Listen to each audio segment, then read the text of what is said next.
André et un collègue, Joël, fument devant une porte coulissante. Vincent pousse la porte et va se poster sur leur gauche. Il s'adresse à Joël. Vous êtes lourdingue. Pardon? Vous êtes lourdingue. Avec le nouveau là, c'est insupportable.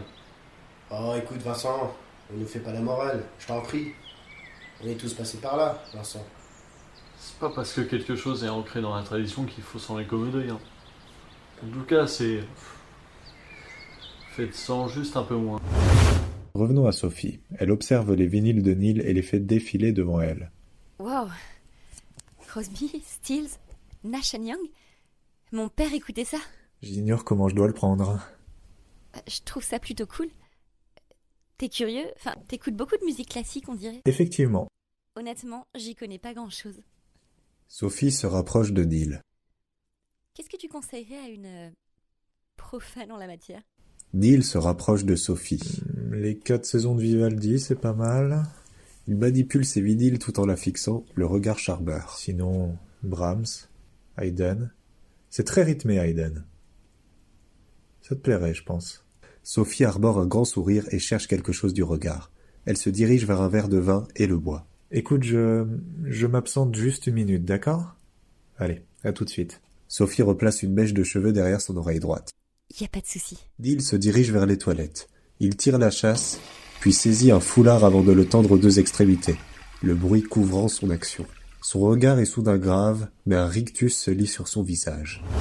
Vincent et Joël sont en voiture. Pascal est derrière, silencieux. Vincent conduit et se frotte les yeux. Alors Vince, t'as fait la braille ou quoi? Je t'ai déjà demandé de jamais m'appeler comme ça. Ok mon vieux, c'est juste un surnom. Mauvais poil comme ça là. T'as vu cette histoire de jeune femme retrouvée morte? Non, il y avait cache sur la 11. D'accord. Bref. Du coup, j'ai mis au point une enquête. C'est dingue. Aujourd'hui, les voisins n'ont plus rien à battre d'entendre les voisins crier. C'est un livreur de pizza qui a appelé les flics de la Courneuve.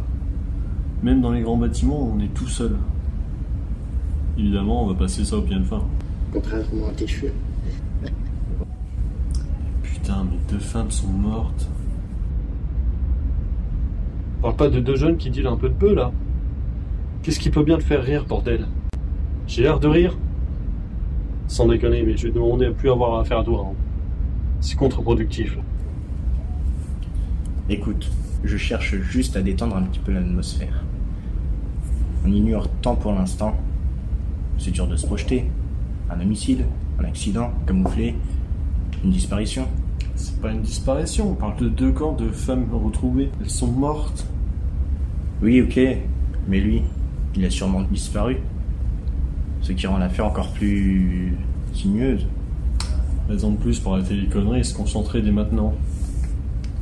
Tu sais bien qu'il me faut un déclic. Un truc qui... une impulsion, une arrière-pensée qui me motive. Je trouve ça lamentable.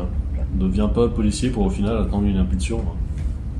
Fais autre chose, je m'en fous moi.